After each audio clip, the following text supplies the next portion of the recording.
WBSSC SLST 2025 নবম দশম এবং একাদশ দ্বাদশ দুটোরই রেজাল্টের দিন ঘোষণা হয়ে গেল, এরকমই হেডলাইন্স দেখা যাচ্ছে বিভিন্ন সংবাদ মাধ্যমে বা নিউজ মিডিয়ায়।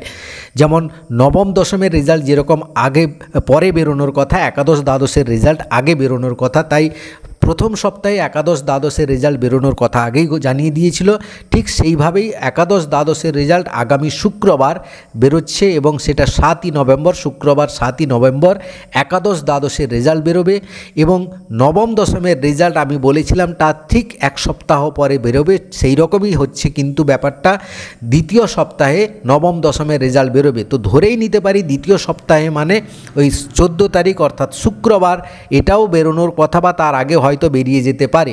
তো আমি দেখেছি সবসময় এসএসসি যতগুলো নিউজগুলো বা পাবলিশ করে সব একদম last day of the week করে, যেটা শুক্রবারই হয়, বা last day of the month করে, যেটা যেরকম আগেরগুলোও যেরকম হয়েছিল ঠিক এটাও তেমনি শুক্রবার মানে 14 তারিখই হওয়ার সম্ভাবনা প্রবল নবম দশমের রেজাল্ট।